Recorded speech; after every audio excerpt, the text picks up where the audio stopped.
The Boys has been a fun ride. I really enjoyed the take on superheroes, of what they're capable of and what they get into when there's no checks or when there's no one to tell them no. I really enjoyed seeing the satire of characters like Superman or of Batman or other superheroes that we've known for so long, and it's cool to see how they kind of subvert our thoughts on what a superhero should be, and kind of see the gritty backside of what of superpowered people would probably end up being in a modern world with social media and all the social pressures that happen these days. I'm not gonna lie, I probably would monetize being a superhero in some way or another, or probably end up being some sort of anti hero or even a villain. I'd probably rob banks or something to enrich myself, and it probably wouldn't end up it wouldn't end up being legal. Point is, the show started strong with season 1, introducing the characters, introducing the Vault 7, which is like a parody of the Justice League. It introduced Billy Butcher, which is a really, I think, one of the greatest characters made in the last 10 years, or created, or not created, but one of the best portrayed characters in the last 10 years or so, with Karl Urban just being hilarious, being scary at times, and just being interesting to watch and fun, and always just keeps you on the edge of your seat.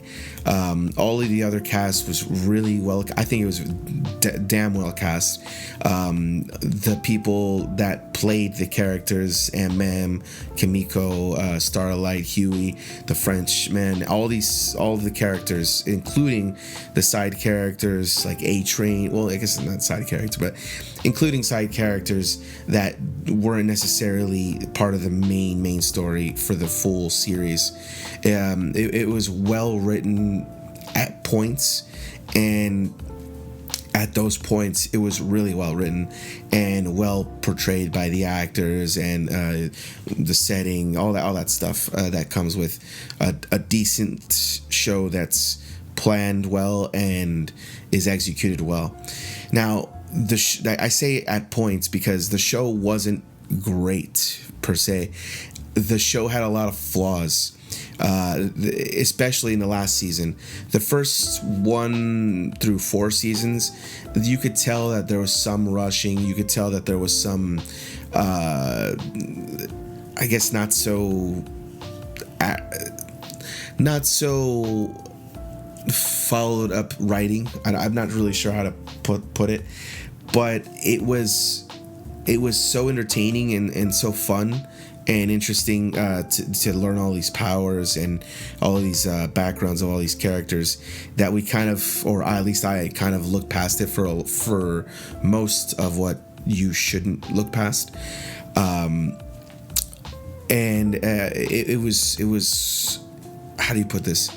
It became repetitive in a sense where they kept going to do something, and then when they did something, it kind of reset the next episode or the next episode after that.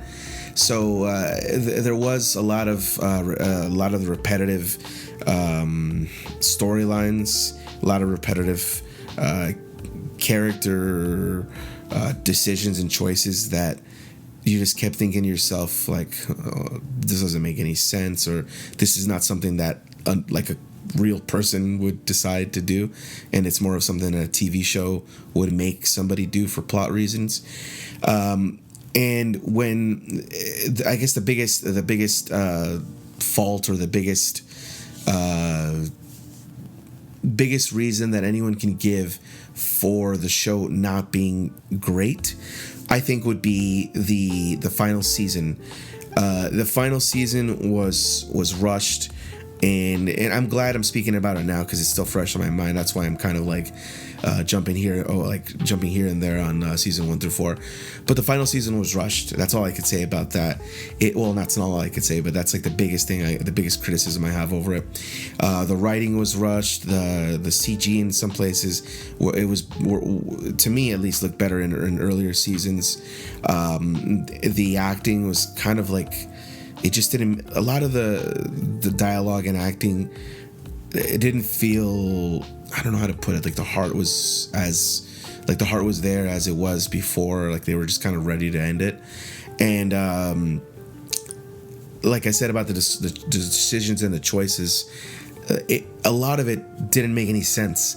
I found myself wondering, like, the Soldier. I'm not going to spoil anything, but there was a point where Soldier Boy just kept changing his mind over and over. It didn't make any sense, and it was kind of annoying, and it just kind of it was really only for setting up Vault Rising, which is the next show, which, by the way, I believe is not just a prequel. Right now they're kind of having us believe that it's a prequel. I believe in the 50s, with including Bombsight, the guy that was fighting. Point is, it includes Bombsight that's mentioned in season 5, and I think they're just they spent too much time thinking and writing to set up that show and other spin-offs like Vought Mexico. I think it's called Vought Mexico. That they kind of let the core, the heart, the thing that created this universe kind of just fall by the wayside. And the parody satire that they were creating in the first place about like the MCU and the DCU and the DCEU, all those universes, how they have unplanned or unfinished or rushed projects that are coming out, like when they used to do those big charts with all the movies coming out, and then they had up basically canceling all of them or like leaving 2 of them or 3 of them. It's becoming that, and that's what I think really hurt this last season.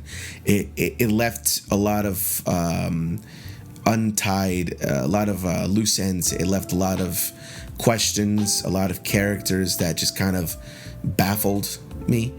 Their choices and decisions were just to get the plot moving as fast as possible, and I think that's a disservice to the show that was and is going to be remembered as a fun, really cool show. Not to mention how they canceled Gen V, which it basically kind of made it pointless to watch in a sense. But I'd give it a 6 out of 10, and I hope that doing this they don't regret. Well, I hope they don't regret doing this with their new shows that are coming up in the near future. Again, this is Max from OCD. Please view, like, and subscribe.